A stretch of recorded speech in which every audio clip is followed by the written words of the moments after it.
There's no better way to program your subconscious mind than listening to positive statements over and over. And there's no better way to do that than in a semi-meditative alpha brainwave state. I've created 3 prosperity meditations on hightimelinebooks.com to help you do just that. And for a limited time, you can get all 3 for the price of 2. So take your life to a higher vibe. Check them all out at hightimelinebooks.com. Welcome to the Fun Astrology Podcast. Thomas Miller here on Wednesday, March 12th, Hump Day. We've got a lot to cover because I want to address the Sun conjoining Saturn today, and then also share some thoughts about the eclipse on Friday. For those of you who enjoy the bottom line, let me give it to you. Things are about to change big time. Let's go through the lineup for today. First of all this is happening early, basically 3:55, let's say just prior to 4 a.m. Eastern, the moon enters Virgo. Then at 6:30 this morning, the sun conjoins Saturn up in Pluto, opposite Virgo. Fortunately, we don't have a lot of other aspects. There's one on Friday that Elisa might talk about, and then the eclipse, of course, is Friday with the full moon. And even that happens in the wee hours of the morning. But let's put our focus on right now, the Sun-Saturn conjoined at 22 degrees Pisces. This fits the energy of the eclipses. I mean, think about it. Saturn, what does it represent? Restrictions, discipline, delays, structure, Lord Karma, and legacy. Build it well and it will last. Now, with everything going on, not only in the sky, but also down here on the earth, I mean, tell me, does it feel heavy right now? There are uncertainties around and about us, right? And that's what this represents, a very challenge to our emotional resilience, even down to our spiritual commitments and beliefs. In addition to having more dreams, have you been sleeping more? Have you been more tired? Have you been emotionally drained? We're talking about also in natural zodiacal order, if we put the chart to 0 degrees Aries, all of this is taking place in the 12th house, which is, of course, about endings, the last sign, releasing, dissolving, completing. On the high side, hidden strengths. On the low side, secret sorrows and self-undoing.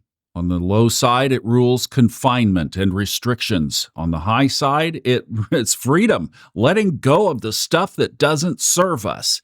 And this is the last bastion of opportunity before, and I'm telling you guys, everything is moving into Aries. And when we start talking about these eclipses, we are going to be talking about a massive shift of energy. And that's why I wanted to do this March funness, to just lock in that this is our last time to visit this amazing Piscean spiritual connection for those who are on their highest timeline. When we move this show into Aries, everything changes to beginnings, action-oriented, conflict-oriented. On the collective, who knows? But I can tell you one thing, it ain't going to be Pisces no more. There's even with this today's Saturn-Sun conjunction, let's call it a call to spiritual determination through all of this. The sea goat, Capricorn kind of determination, climbing the mountain all the way to the top. Make sure it's the right mountain, but it's really a test of our faith and our commitment. At least it's the preliminary of it. It's saying, hey, when stuff that you can't see or know now unfolds, and it might present challenges, are you going to hold the course? Do you have a spiritual practice because it's feel good? That's Piscean, but will it last? Is it a Band-Aid for wounds in your soul? That's also Piscean, but will it last? How deep is the commitment? And the opposite of that, of course, is you can just numb it up and check it out. That's escapism. That too is Pisces. And I remember when Jimmy Buffett died, there was a thing on YouTube, a 60 minutes expose of different interviews that they had done with him over the years. And in one of them, he said, we just got really, really good at selling escapism. Boom, that's it. So that's today's energy. Spend some time around that in full Piscean, Neptunian honesty. Look yourself square in the eyes in that bathroom mirror and know that whatever you're telling yourself, come to the truth of where you are. If you're a tire kicker and if you're just here for convenient salve, tell yourself that. You don't have to stay there, but at least analyze where you are right now. All right, I'd like to shift to Friday's big event, the total lunar eclipse and full moon. Elisa will be talking about this more, but I'd like to give you some structure of this and then a couple of points from my perspective, at least today. So this is a full moon on steroids. It's the way you interpret an eclipse, basically.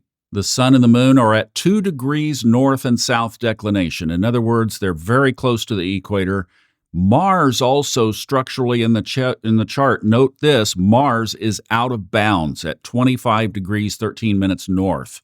What does that mean? Well, Mars has been out of bounds for quite a while in Cancer, which is not its hangout, not its vibe, man. So stronger wonkiness is what that means. A full moon is the sun and the moon opposite each other, so the moon will be in Virgo, as we just mentioned. It moves in there today, this morning. Virgo, the sign of work and health and daily activities and routine things. The earth sign of being practical, having things organized. The sun will be in Pisces, obviously, just about the opposite of most of the above. Now, another structural thing is that Mercury, of course, the ruler of Virgo, will be at its strongest because it goes retrograde the next day, and that makes the Mercury retrograde stronger because it's sitting right on this eclipse. Oh boy, didn't you love hearing that? Venus in retrograde is in Aries, so there's everything around relationships, money, beauty, things that inspire us, things that we love, all of that under the microscope of retrograde evaluation. And then Neptune sitting at 29 degrees. Right now it's at 29.23, but it will go into Aries on March 30th. Couple of aspects for the eclipse. One is that it will be sextile to Uranus in Taurus. There's surprises, maybe market fluctuations again. And I mentioned Mars being out of bounds. Well, the sun will be trine to Mars and the moon will be sextile. Even though those are positive aspects, I still would be very careful about how I expressed things around this upcoming weekend. You got Mercury sitting on retrograde. You got Mars in aspects to a very powerful eclipse. So let's go over the next several days, including today. Sun and Saturn, everything we talked about there. Venus in retrograde, relationships, money, what we love and value. Mercury going into retrograde. We're under a moon wobble. And we have the Aries vortex. That's the 0 Aries point with all 5 planets changing signs around this very tight timeline. The very different energies of practical, organized Virgo and flighty, late, and dreamy Pisces. And let's not forget about March 29th, because that's when everything has shifted already into Aries. The sun will be in there, and the new moon, the partial solar eclipse, will be at 9 degrees Aries and a totally different energy. There's Aries, tension, conflict around that one. I have 5 things on my list of things that we can do with this. First, we've already talked about it, that spiritual connection in Pisces. Know that it's real. If you're on your highest timeline and it's been amazing for you, squeeze the last bit out of it. Enjoy it, bask in it, have your antenna open and your pipeline clear to the home office. Number 2, set your plans. And we've been working on this too. That was the whole idea of March Funness. Where do you want to go when that green flag drops and the race begins? Use the rest of this week and weekend to get really clear on that. Number 3, hold fast to your spiritual practice. We will all need it. Number 4, I have realize as this ride starts to get wilder that we all came here for this. And number 5, it's time to get moving in new directions. So don't be afraid to release stuff. That's what full moons are all about. How we have done everything should be under an evaluation microscope right now. And hopefully, with all of this Piscean energy that we've been focusing on since the new moon a couple of weeks ago, that you've had some intuitive inspiration. And I can tell you from personal experience, that's where you need to go. All right, those are some thoughts. I know that's a lot, but we have a lot going on right now, and we need to stay close to the sky because it is our guide through these times. Have a wonderful hump day. I'm sending you all kinds of love. I'll leave you in the hands of Kristin and Elisa for the rest of the week. I'll see you back on Saturday, and there might be even a special video. I'm not sure. We'll see what happens between now and then. Keep an ear also on the Subconscious Mind Mastery podcast, too. Thanks for listening. Sending you all kinds of love. Big mwah.